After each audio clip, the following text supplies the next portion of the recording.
Salut les devins, c'est Saikyo. Je vous propose cette petite vidéo aujourd'hui pour vous parler de Super Dragon Ball Heroes et vous apporter deux informations qui sont plutôt distinctes mais qui sont dans la continuité de ce qui va arriver dans Super Dragon Ball Heroes, de son animé, de son manga et de son jeu vidéo. C'est tout simplement pour vous montrer et vous dire que Xeno Vegeto Super Saiyan 4 Limit Breaker, vous savez le dépassement des limites et tout ça, va arriver et a été révélé. Et deuxième chose, pour vous apporter la date de sortie du prochain épisode de l'animé, qui, je le rappelle, sera un épisode spécial, donc n'ayez pas peur si vous comprenez pas grand chose à ce qui se passe dedans. Ça sera un épisode qui va probablement figurer hors de la chronologie des événements que l'on a suivis dans l'anime jusqu'à présent. Ce sera un épisode spécial comme ça, commémoratif, qui mettra en avant surtout les avatars. Donc vous savez, les personnages inventés pour le jeu, Beat, Note, machin, tous ces personnages-là, de chaque race, il y en a pour les Majin, pour les Namek, pour les Terriens, pour les Saiyans, enfin voilà, il y en a dans tous les sens. Même pour les Akaishin, maintenant ils en ont fait. Ils devraient être à l'honneur durant cet épisode-là. En plus, ces personnages viennent d'acquérir tous l'Ultra Instinct récemment, peu importe leur race. Donc je pense qu'ils vont vraiment célébrer ça. Et du coup, date de sortie pour cet épisode, qui est calibré pour ce 15 novembre 2020. Et tout cela est disponible sur le site officiel du jeu Super Dragon Ball Heroes. Et Dragon Ball Super-France.fr nous en propose même le titre et le synopsis. Comme ça, vous allez voir un petit peu plus clair. Le titre de cet épisode s'appellera « Poursuivez vers le lieu de la bataille, Dragon Ball Heroes ». Le synopsis, on espère qu'il va nous en raconter plus, nous dit c'est le 10e anniversaire de Dragon Ball Heroes. Cela fait 10 ans que ça existe. Il s'agit d'un épisode spécial dans lequel les avatars des héros, dont je vous ai parlé à l'instant les devins, qui vous ont accompagné durant ces 10 ans y ont été représentés. Les avatars de héros viennent enfin d'atteindre une super augmentation de niveau vers l'Ultra Instinct, entre parenthèses les prémices, donc la version aux cheveux noirs. Lancez-vous le défi de scènes de combat encore plus féroces ensemble, avec ces héros qui ne cesseront de continuer à devenir plus forts. On n'a pas réellement le contexte scénaristique les devins, mais c'est vraiment de la célébration commémorative. Pour mettre en avant les avatars, ils vont mettre en avant leur Ultra Instinct, sûrement les cartes qui vont avec pour les acheter, pour venir à tenter de les obtenir sur la borne et tout ce genre de trucs. Et ça devrait être vraiment un épisode plutôt de démonstration de ce que font ces personnages-là en Ultra Instinct. Et ça va être drôle d'ailleurs de voir des personnages de tout type, même de type Kaioshin, de type cyborg android, de type démon, de type Saiyan, de type Majin, de type démon du froid, entre guillemets, race de Freezer, obtenir cet Ultra Instinct Namek.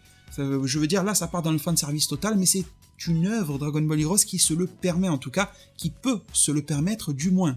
Alors ça, c'est la première information, et je vous rappelle que cet épisode sortira le 15 novembre, et la deuxième sera très brève, mais étant donné qu'il y a des publicités pour les 10 ans de Dragon Ball Heroes, pour les prochains épisodes et tout ça de Super Dragon Ball Heroes au Japon, ils sont vraiment dans la célébration, on a eu des images qui ont été révélées du personnage de Xeno Vegeto en Super Saiyan 4, Limit Breaker, Genkai Toppa, dépassement des limites, le mode Full Power, vous avez sûrement entendu une de ces appellations quelque part, hein, chacun utilise celle qui l'arrange un petit peu, on va dire.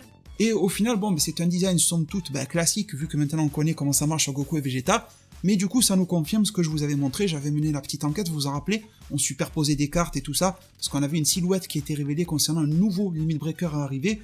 Certains pensaient à Gohan et tout ça. Personnellement, j'avais directement ciblé Vegeto parce qu'il y avait déjà une carte qui lui ressemblait. Enfin, voilà, on avait vraiment mené l'enquête sur ce sujet-là et c'est Vegeto. Xeno Vegeto Super Saiyan 4 qui arrive et puis c'est normal, hein.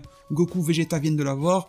Derrière, on les fusionne, on te propose la carte et puis voilà. Donc on voit qu'il aura son épée de Ki dans ce mode-là. Il a l'air relativement similaire, hormis l'aura, l'apparence et tout ça, au mode de base, mais c'est vrai que ça le rend nettement plus classe.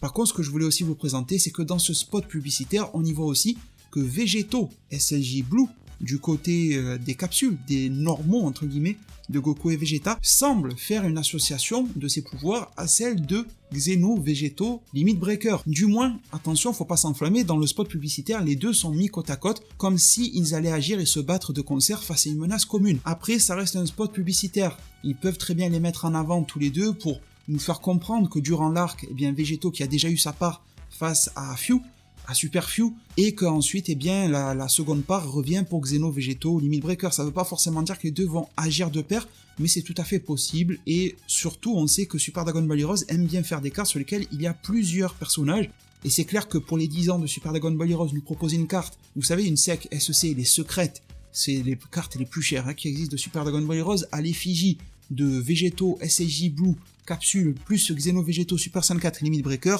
ça serait une carte qui en plus d'être commémorative des 10 ans, eh bien prendrait une valeur folle dans le temps et permettrait au public japonais, hein, aux consommateurs japonais et surtout les enfants, d'avoir envie de se ruer sur celle-ci et donc de consommer, de dépenser leurs petits yens grassement économisés.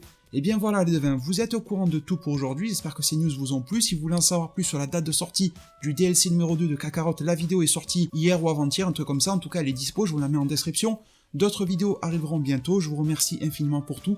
Prenez tous extrêmement bien soin de votre futur, bien sûr pensez au pouce bleu, l'abonnement, à rejoindre la chaîne quoi, et à plus pour de prochains arts divinatoires.